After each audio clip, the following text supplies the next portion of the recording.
everyone, and welcome to the Downtown Perspective. I'm your host, Adrienne Nesbitt. On today's show, we'll be talking about the Downtown Fire and Ice Festival, and we have Greg Beachey, an ice carver and one of the founders of the event. Greg, thank you so much for joining me. Yeah, thanks for having me. It's always great to talk about ice. Yeah. So I would love to start off by just asking you, how long have you been an ice carver?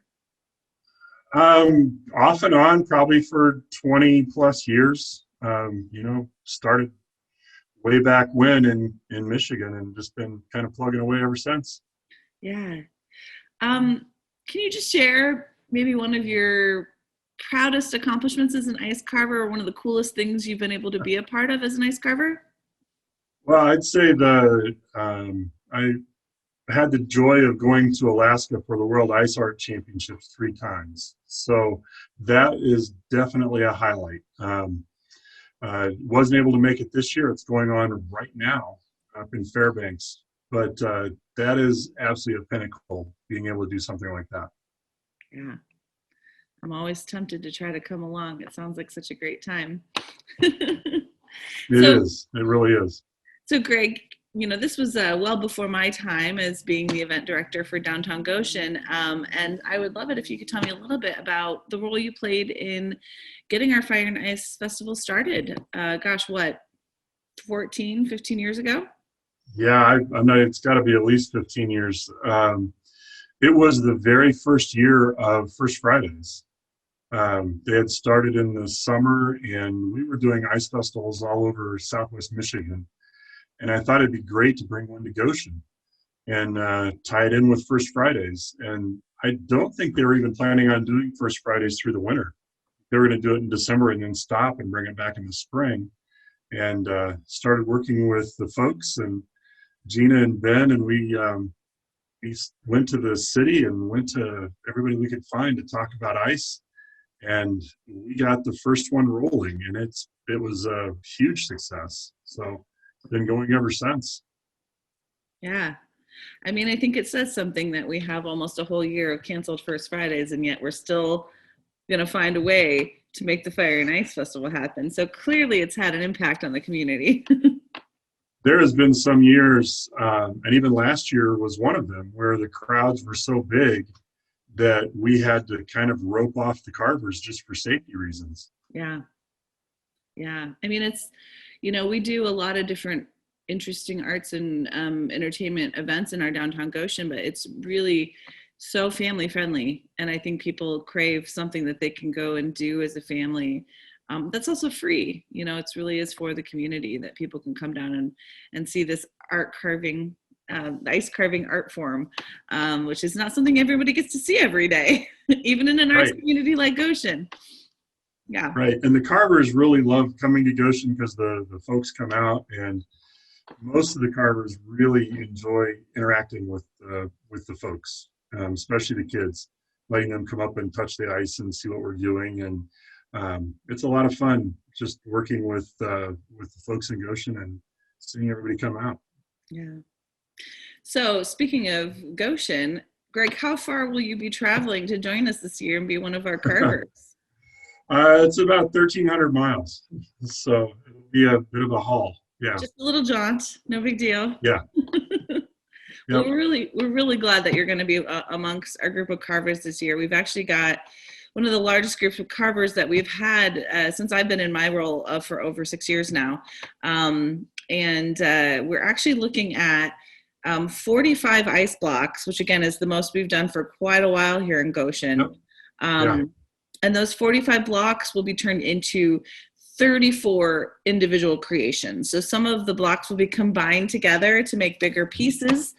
On the docket this year, we've got the traditional sleigh for people to take some photos in. We hate skipping that one, but we've got new this year. The city is sponsoring a polar bear, which awesome. will be fun. Yeah. We've got a bigger piece for Mosaic and the Goshen LGBTQ Pride group. And we're also going to try to experiment with a large art piece that all of our carvers will contribute to. So I'm pretty excited about that piece. Yeah, that's going to be a lot of fun. Yeah.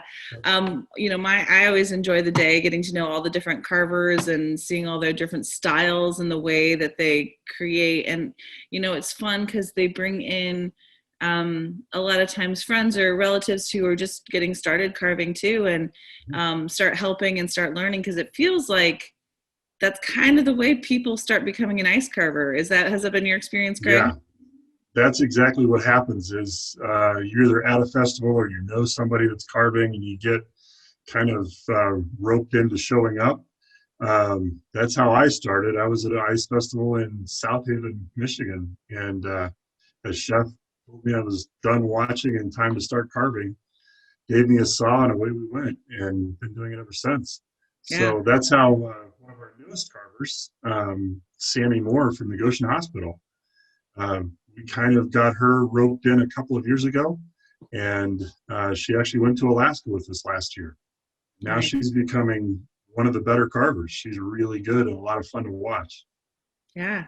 Well, I do know Goshen Health specifically asked that she carve their piece this year. So I think that's such a great connection to have with the local community. So Yeah, yeah. And, we've got carvers from all over northern Indiana, southern Michigan, and most of us been carving together for many, many years. mm-hmm. And a lot of us are starting to get older. So we're trying to find that next generation of carvers to come in and take over. Yeah. I think it's a neat tradition to pass along for sure.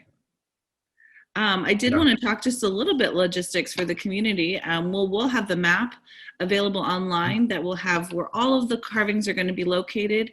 We're really spreading things out this year so that way people can have a little more room to social distance. So we're going to have ice blocks all the way over on 5th Street, all the way over to Goshen Brewing Company past 2nd Street, from Madison all the way north to just past Clinton. And so you're going to be able to walk around that huge 4-block area with your family. We're also going to be closing down Main Street from Jefferson to Washington. So 2 full blocks where there's extra room in the street, because that tends to be where we have a lot of our businesses that want to sponsor a block are located on those 2 blocks. Fire dancers dancing throughout the day. So that's always a fun spectacle to watch. We have 4 ice torches this year. So going to be a lot of fire component for our fire and ice. But I will say that the Elkhart County Health Department has been really gracious working with us on finding the safest way to do this event. Mm-hmm. And it is going to look a little different than in years past. We're going to have some more barricades up protecting the carvers to keep people at a bit of a distance. And we're going to have markings on the ground to make sure families are keeping separated from other families.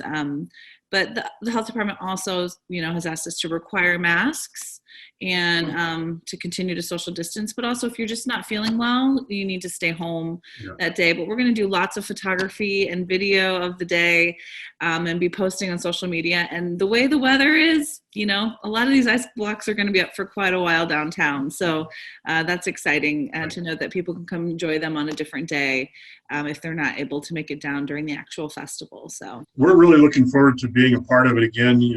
Most of the festivals that we do in the winter have been canceled. We did get to do a couple of them, not me, but the rest of the group. But it's really nice to be able to do Goshen, and even with the accommodations, it's going to be fun to be there, be spread out, be safe, and do some art. Absolutely. So many artists of all different mediums have had such a hard year with festivals and events canceled. And we're just so glad that the community was able to help us make sure that this one happened. So we'll see you here soon, Greg. Yeah, can't wait.